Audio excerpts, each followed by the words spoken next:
Hey there, Champion City Church, and anyone else who's tuning in to see the rest of our Lenten series.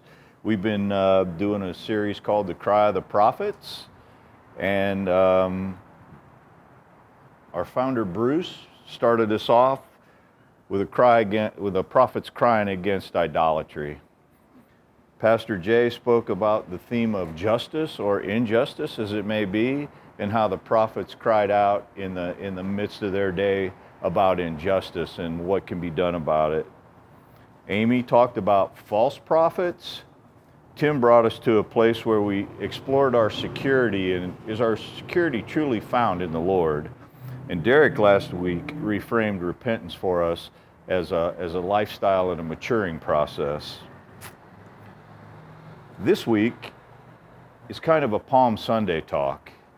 You may see that I'm in an alleyway, and I did that on purpose because Jesus was walking around Jerusalem on those last days, that last week, where places were tight. The doorways were right onto the street. The hustle and bustle was overwhelming, most likely. When he came into the city riding on a donkey, and people were throwing their coats down and throwing palm branches down, there wasn't a lot of room. It was a confined space, and they were proclaiming him king.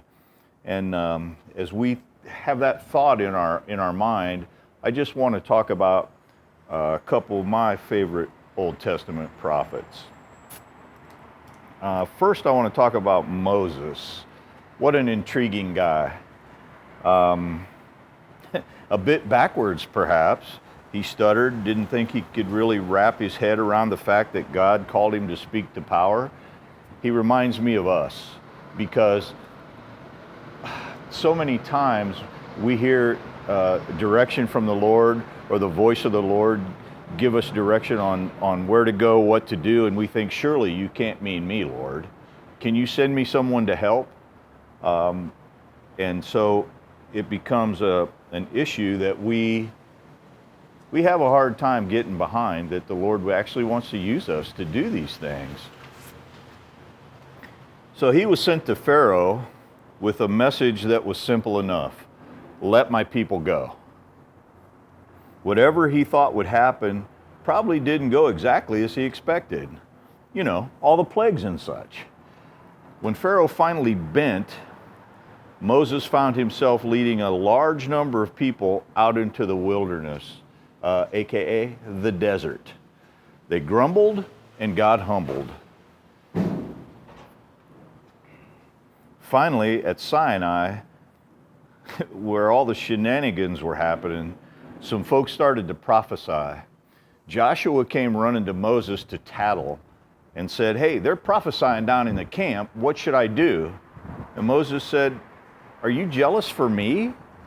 Why would you be that way? Let the Lord put his spirit on them all. I would that every one of the Lord's people would prophesy."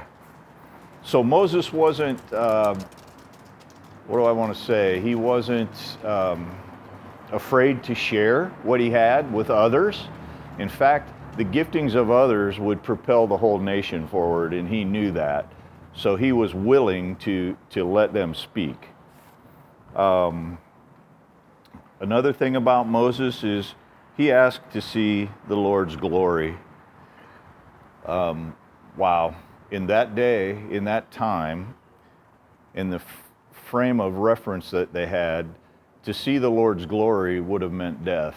And the Lord even told him that, "You can't see my face and live." And he hit him in a rock and walked by and proclaimed his goodness. And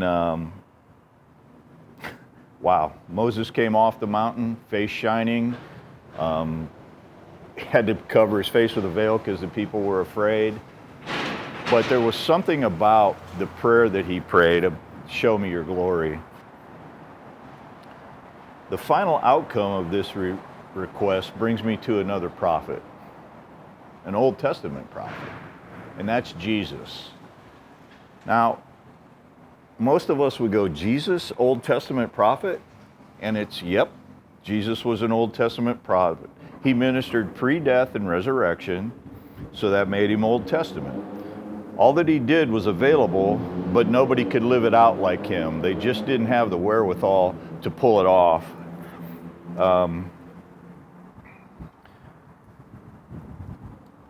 Moses did state that one like me is coming, and he prophesied about Jesus.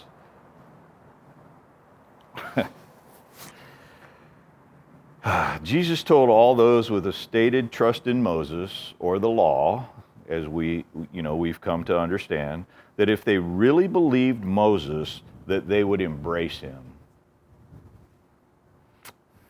But they really didn't.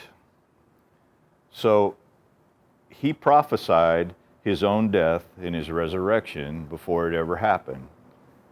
That last week was a tough week.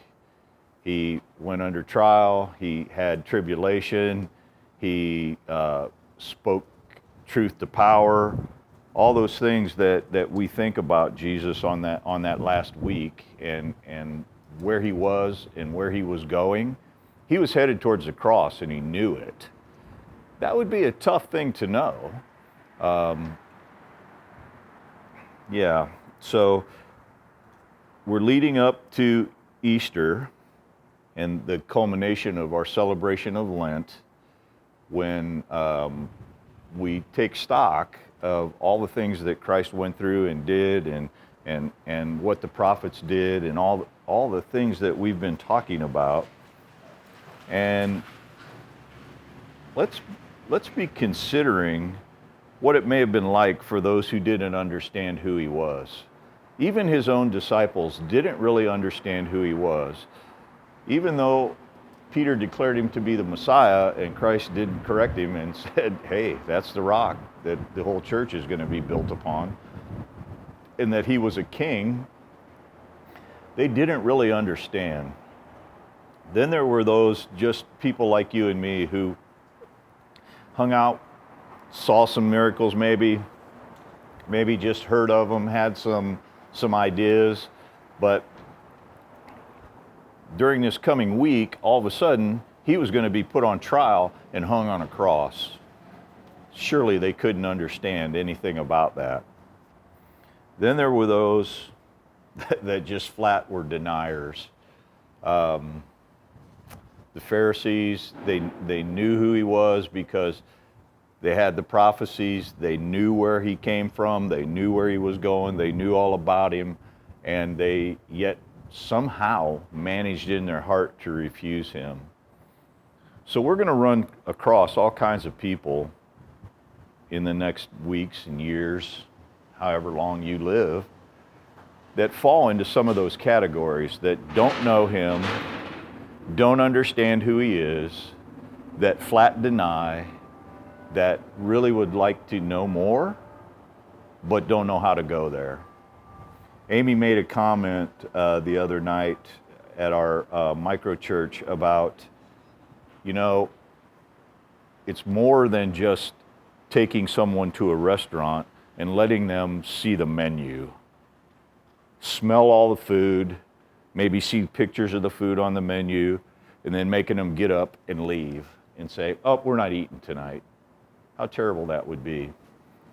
So in the next coming era of however we get out of this COVID pandemic, however we continue moving on, let's think about that.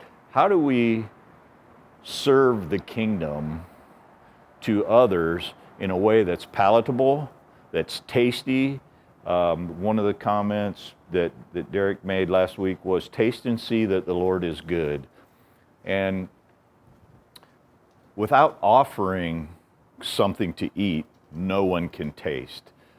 So let's be considering those things as we walk through this last week of when we celebrate the last week that Jesus walked on earth as a man, pre-crucifixion, pre-resurrection.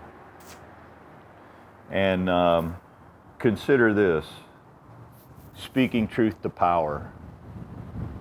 Because there is a power of the enemy, that idolatry that Bruce talked about, the lesser Elohim that would keep everyone from understanding who Jesus is. So when you speak truth to power, you may be speaking to spiritual forces.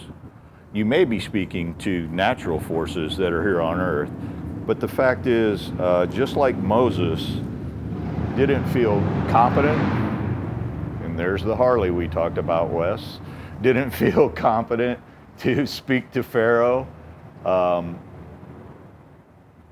He felt small. Yeah. So I would say don't ever feel small or insignificant, because the whole kingdom resides in you. Jesus in all his glory resides in you.